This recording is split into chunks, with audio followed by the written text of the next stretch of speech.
Hi, you're watching and listening to Sipping Off the Cuff on Tequila Aficionado Media on all of our channels, and we are on every one of those. I'm Mike Morales here in San Antonio. That gentleman out there is Eric Zandona in Vancouver, Washington. Eric, and I have been very fortunate up until now to be one of the first, if not the first, to review and love Encantadora tequila. Mm-hmm. This one, here's the gist. If you've been watching this whole thing, the gist is that the tequilas are infused with salts. It says on the label salts. What that means is electrolytes. I believe on the website we didn't get much in the way of POS material, point of sale or sell sheets, but what we did get on the website, it is potassium and magnesium, I believe, is the other one. All the stuff that's good for you. Okay, if you follow the brand and the people involved, they're very health conscious. But today, what we're going to do, we're going to pour this out. We're going to taste it first and then tell you all the stats and stories if you haven't been watching. This is, oh my God, this is their Ultra Anejo, and Mm-hmm. it is an extra Anejo. That wording is okay both ways. I'm using my Stossel Jarrito for mezcal, and Eric is using his handy dandy Glencairn. That's right. It looks much richer in your glass than it does in mine. I'm not sure why. Yeah, it's got a very dark, well, it's not very dark. I'd say it's got a good, like, mahogany color, maple syrup kind of color to it. It's really nice, clear Yeah, color. it doesn't seem to be clinging too much to the glass. I mean, the legs and tears are look fairly natural. There he goes. There we go. Yeah. I don't know if you can see that on my camera here, but So from what they're telling us is that on the bottle it says 16 years, but online they clarify that to mean the plant matured for 8 years before it was harvested, and then spent 8 years in a barrel. right. So Yeah, so sometimes you have to read between the lines, ladies and gentlemen. It's not a 16-year. There are very few 16-year-olds out there. I think off camera, Eric mentioned the brand, and I've had test tubes of tests, you yeah, know, of different maturities of tequilas, and there's just it's a rarity to have something that's 16 years old. I'm sure it yeah. exists, but it has not on the Yeah. market. But even at 8 years, there's not a, I mean, we're in the upper echelons of aged tequila. Oh yeah, oh yeah. Yeah. Okay, so what are we getting on the nose now? So this, as expected, you're going to get a lot of barrel character. So, but what's interesting for this is that it's not super woody, but you're getting the other influences from the barrel. So you're getting a lot of vanilla and caramel, sort of like a almost maybe like more of a butterscotch. So there's something in that kind of candied sweetness kind of aroma. Yeah, butterscotch, I'd say, because and it's it's that combo of vanilla and sweetness. and it's very Yeah, sweet on the nose. yeah. Um, it's almost suspiciously sweet in my opinion.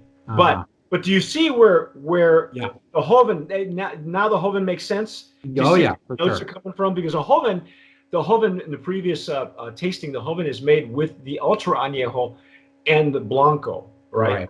Um, and we noticed the notes. These notes were much more subtle and much more beautiful, I think. To me, the sweetness on the nose is very aggressive and almost suspiciously so, and that's just me. That I'm gonna be Yeah, suspicious until I taste it, okay? But yeah. it's almost one-sided. Yeah, yeah. There's a little bit of there's a little bit of oak underneath it, but the pronounced vanilla sweet butterscotch sweetness it is a little unusual, I think, to have such an aged product not have more wood notes and Yeah, just sweetness. yeah. So let's Let's taste it and let's see.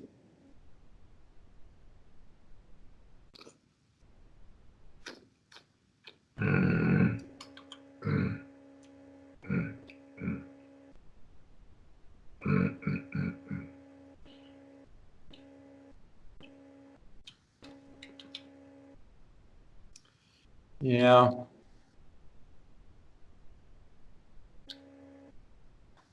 Still has a hot cinnamon peppery finish. Yeah. And that's from the alcohol. There's a fair amount of sweetness on the palate. Not just I mean the flavors are still there. I Right. mean that vanilla butterscotch flavor is still very dominant.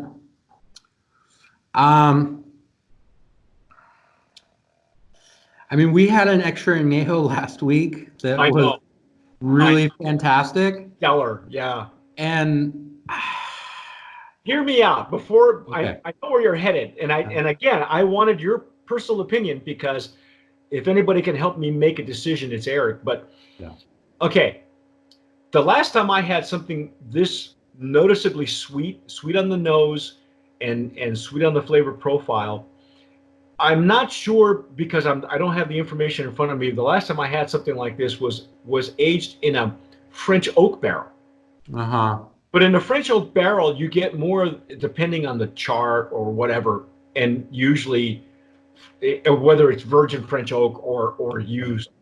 Um, Sometimes you get more of that bitter chocolate on the back end. You get some chocolate, some cocoa on the nose, so it's not completely sweet. You know, there's. I had a hard time last night. And I didn't use one of these jarritos. I was actually just drinking it out of a snifter, but I Yeah. had a hard time figuring out if this was artificially sweetened or if this was a type of barrel that I didn't know. Um, what do you think? Because I, it's not cloying either. That's just it. It's not like sticking to my Yeah. palate, but Yeah. really one-sided. That there aren't layers to the character. Yeah. So, couple of things about that. In general, again, this is not always the case, but in general, you tend to get more vanilla character out of American oak than French, especially with charred barrels. Um, Whereas, like with French oak, you'll definitely get like coconut and cocoa and some of those things that you described. I'm not really getting that as much. Uh, the only other thing I could think of that might give it this character was if they aged it in like a Pedro Jimenez sherry barrel, which are very Oh, sweet. okay, all right. But That's even still, that would be more like dried fruit sweetness right, right. than butterscotch. And so even that, like, it's tricky. I've So diffused some of my hands. yeah, Again, I'm just trying to drill deep, yeah, and I'm actually just getting barrel. Believe it or not, if you try this, Eric, I'm yeah. getting more wood on my hands than I did on the flavor. And as it diffuses some more, I'm getting, when we do stuff like this, that's why we professional catadores and even tasters, you don't wear any heavy perfumes. I know we're washing Yeah. our hands a lot these days, but if you don't have to wear colognes or perfumes, you can do this. And I'm Yeah. getting more So wood. there's no stickiness. So to me, that says there's no added sugar, right? Okay. Okay. If there was added sugar, you would feel it on your hands, Even right? just glycerin, right? You Yeah. that Yeah. right. So my hands feel just as clean as they did before. Yep, mine too. But to me, it's just a one note extra añejo that there's no balance between the agave and the wood. It's just flavor. And I think there are going to be plenty of people who would like that flavor, but I don't know that they're going to want to spend $185 for it. Yikes!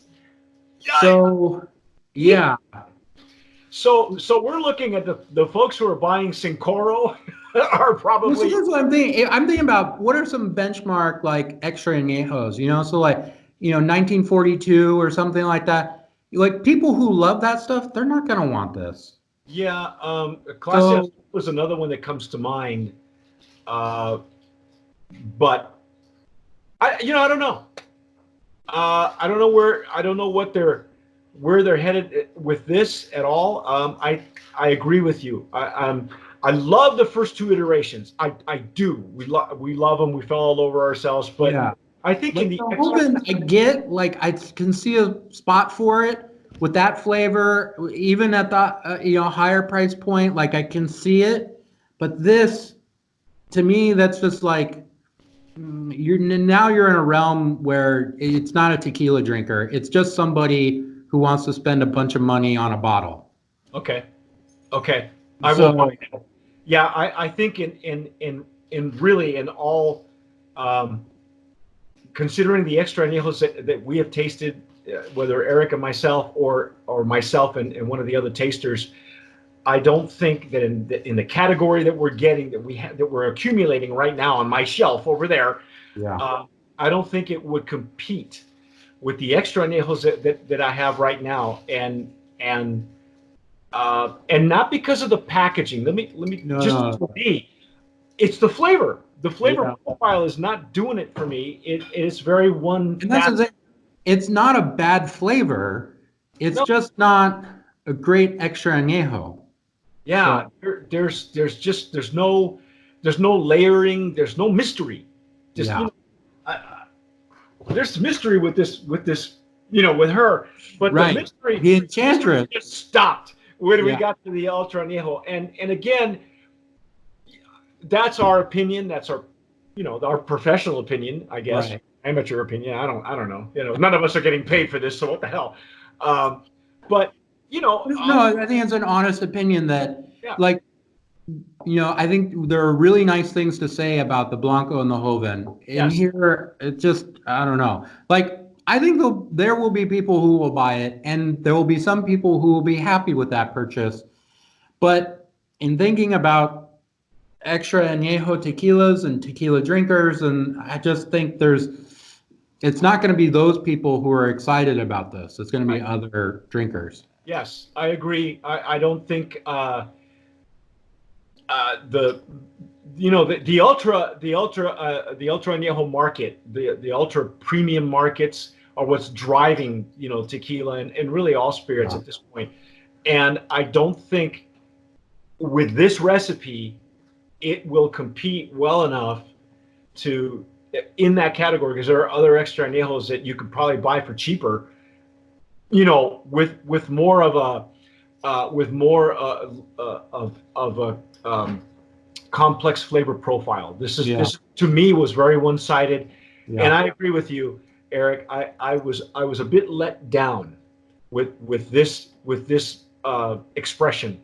Yeah. It's not, but that's our take. I really don't think I can nominate this one as a brand of promise, No. and that's okay. But like Eric was saying, if you've had it before, or if you guys are in Florida right now, I think we figured out that these are coordinates on the label here, by the Yeah. way. Miami Beach. Yeah, it's an island off Miami Beach. So if you're in Sobe, let us know what you think.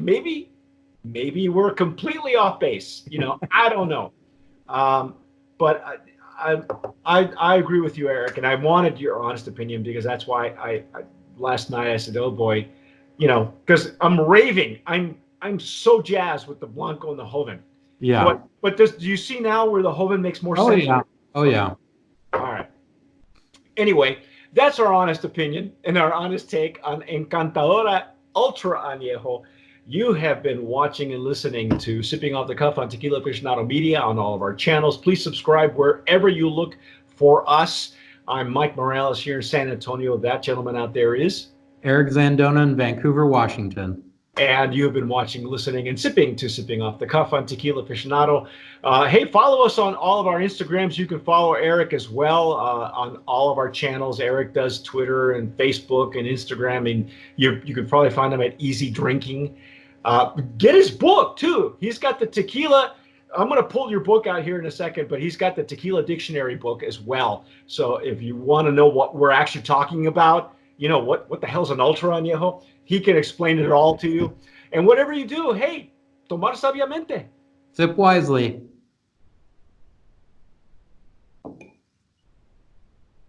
Stop.